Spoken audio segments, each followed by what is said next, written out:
감회가 남다르다는 말은 너무 정확한 표현이에요. 진짜 감회가 남달라요.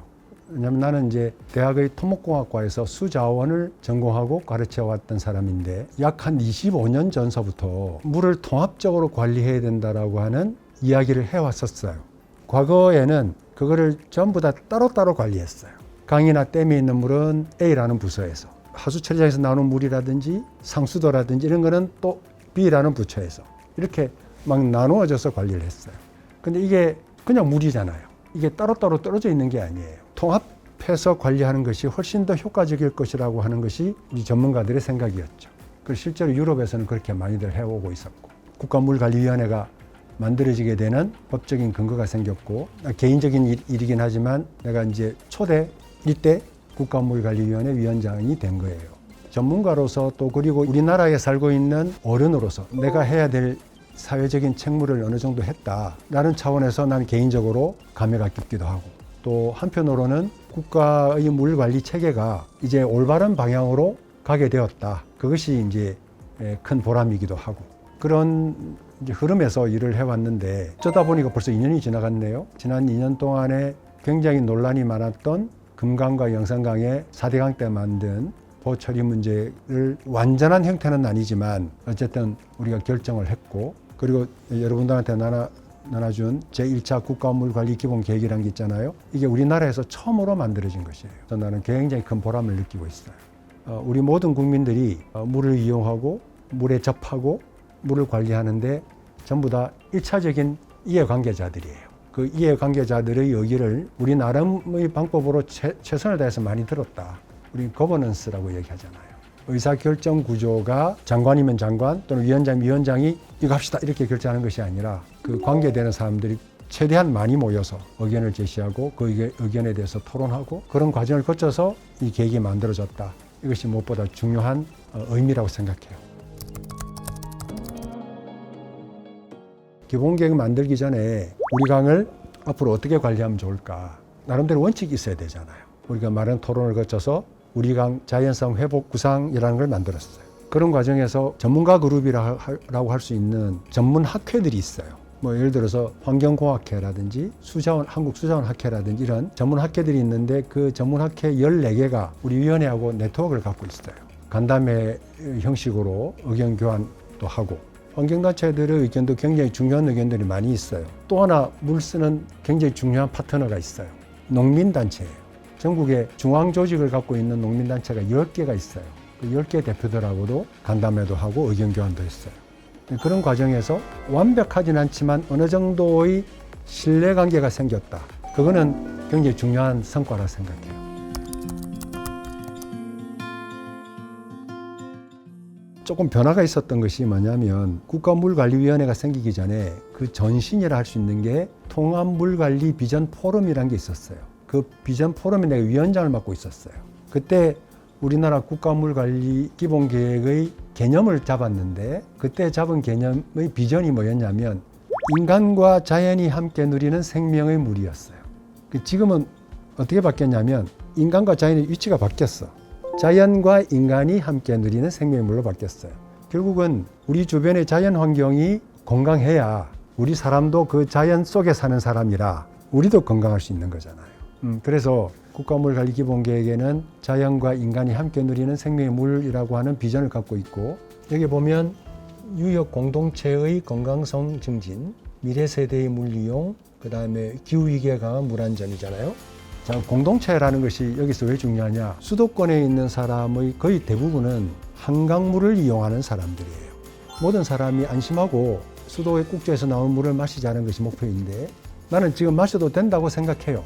그런데 이제 사람들은 여전히 좀 불안한 마음이 있어서 끓여서 마시거나 또는 생수를 사 먹거나 이렇게 하죠. 근데 우리 최종적인 목표는 그냥 수돗물 탁 틀어서 안심하고 먹을 수 있는 상태까지 갔으면 좋겠다. 근데 그게 정말로 가능하려면 서로 상류, 중류, 하류에 사는 사람들이 서로를 염려하고 걱정해주고 챙겨주고 하는 그런 게 필요하다. 그래서 공동체라는 것은 굉장히 중요하다. 한강 공동체, 낙동강 공동체, 금강 공동체, 영산강, 섬진강 공동체, 제주 공동체 이렇게 만들어졌으면 좋겠어요. 이 공동체가 자연 환경과 더불어 건강해졌으면 좋겠다. 그것이 첫 번째 우리가 할 일이에요. 아까도 잠깐 이야기했지만 그 나이 든 사람들이 걱정해야 될 거는 우리 후손들을 걱정해야 된다고 생각해요. 나는 이제 살 만큼 살았다. 그래서 우리 자식들은 뭐 어찌됐든지 난 잘 몰라라고 할 것이 아니라 나보다 더 나은 환경에서 살 수 있도록 만들어주고 가는 것이 어른들의 역할이라 생각해요. 기후위기는 우리 너무나 잘 알고 있는 거고 우리나라뿐만 아니라 전 세계적으로 2050년까지 탄소 중립을 달성해야 된다고 얘기하고 있죠. 우리 산업활동을 하면 거기에 이산화탄소가 나올 수밖에 없는데 나오는 만큼 줄이자는 거예요. 물은 탄소를 없애는 데 큰 역할을 할 수 있어요. 습지를 잘 관리하고 강의 수질을 깨끗하게 하고 댐이 깨끗해지면 거기서 탄소를 많이 흡수해줘요. 어쨌든 지금은 기후위기 시대에 우리가 봉착해 있고 이 기후위기 시대에 어떻게 물 관리를 잘 할 것인가에 대해서 연구해야 되죠. 지금 그래서 우리 위원회에서는 탄소 중립에 관련한 물 관리를 어떻게 하면 좋을까에 대한 연구를 하고 있어요. 올 연말쯤 또는 내년 초쯤 결과가 나오게 될 텐데 그때쯤 우리 학생 기자단들과 만나서 다시 한번 토론할 수 있는 기회가 있었으면 좋겠어요. 지금 현재 우리나라 물관리 정책은 환경부로 이제 상당히 많이 이제 접근이 되어 왔는데 여전히 남아있는 문제들이 좀 있어요. 예를 들자면 농업용수는 여전히 환경부 소관 사항이 아니에요. 장기적으로 볼 때 이거는 이제 농민들이 이제 수용해줘야 되는 일이라서 시간이 좀 많이 걸릴 것 같긴 한데 농업용수 문제를 어떻게 관리하는 게 더 나을지에 대한 검토도 좀 필요하고 그리고 지하수 문제도 있어요. 지하수는 땅속에 숨어 있는 거라 어떤 상태인지 정확하게 알기가 쉽지는 않아요. 물론 과학적인 방법을 통해서 지하수 부존량이라든지 지하수 수질 이런 걸 이제 정기적으로 모니터링하고 있긴 하지만 땅 위에 있는 물처럼 정확하게 파악하기는 쉽지 않아요. 특히나 지하수는 토양과 토양 사이에 고여있는 물이라서 그게 한번 오염돼 버리면 회복하기가 지표수보다 훨씬 힘들어요. 그래서 지하수 관리를 어떻게 할 것인가 하는 그 두 가지 문제가 여전히 우리 숙제로 남아있어요. 통합물 관리의 가장 핵심 중에 하나가 유역 단위로 관리하자는 것인데 한강 단위 또 북한강이라는 것도 있고 섬강 여러 가지 강이 있어요.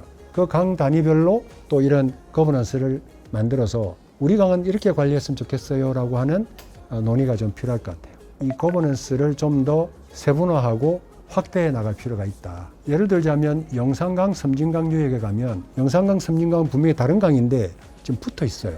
한강, 금강 이렇게 말하는데 거기는 영산강, 섬진강 유역위원회 이렇게 말해요. 그 왜 그러냐면 섬진강에서 댐을 막았는데 여기에 막은 물 한 70% 이상이 영산강 유역으로 넘어가요. 섬진강 사람들은 자기 동네 물을 자기들이 못 쓴다는 그런 어려움이 있어요. 그걸 나는 수자원의 왜곡이라고 부르고 있는데 그 왜곡도 좀 풀어야 해요. 제주도에 가면 우리 삼다수 많이 먹잖아요. 그게 다 지하수예요. 근데 그 지하수가 무한정이 있는 건 아니에요. 그 제주도는 지하수에 의존할 수밖에 없는데 제주도의 지하수는 어떻게 관리하는 것이 옳은가 그런 여러 가지 문제들을 각 유역에서 논의를 해야 됩니다. 아주 핵심적인 큰 틀에서는 국가위원회가 논의를 하지만 각 유역별로 있는 여러 가지 과제들이 있죠. 그 과제들은 유역 단위로 논의해서 결정하도록 하는 것. 이것이 물관리의 원칙이에요. 근데 유역 간에 문제가 생기거나 또는 내부적으로 해결이 잘 안 되는 문제가 있으면 우리 국가위원회가 나서겠지만 기본적으로는 유역위원회가 유역의 문제를 해결하자. 그런 방향으로 앞으로 물관리를 해 나갈까. 그렇게 해야 된다고 생각해요. 물관리기관만이 할 수 있는 일은 아니라 생각해요. 왜냐하면 우리 동네 또랑이 하나 있는데 그 또랑의 물을 청소를 한다든가 하는 것은 국가의 손이 미치는 곳은 아니에요. 우리 국민 모두 한 사람이 물 관리는 바로 내 생명과 연결되어 있는 거라는 그런 인식도 필요하고 모두가 주도적으로 참여해야 된다고 생각해요. 필요한 경우에 정책 제안도 해주고 지적할 건 지적도 해주고 또 우리가 해야 될 일도 제안도 해주고 그러면 정부에서 지원해 줄 수도 있잖아요. 예를 들어서 이런 게 있어요. 옛날에 또랑 살리기라는 그런 사업이 한참 있었어요. 또랑 살리기 사업할 때는 돈을 줘요. 그 사업비 가지고 또랑 막 청소하고 이렇게 해요. 근데 사업비가 떨어지면 다시 내버려둬. 그럼 막 냉장고 쓰레기가 들어가고 음식물 쓰레기가 들어가고 난리가 나는 거예요. 그건 지속 가능하지 않은 방식이죠. 그렇기 때문에 나는 물 관리는 우리 스스로가 자발적으로 참여해야 한다. 우리 집 앞에 또랑은 내가 관리하는 우리 집 개울이다라는 생각, 그런 게 필요하다고 생각해요. 물을 버리는 일도 물을 쓰는 일도 함께 참여해야 된다. 그래서 우리 모두가 함께 참여하는 물 관리가 됐으면 좋겠다.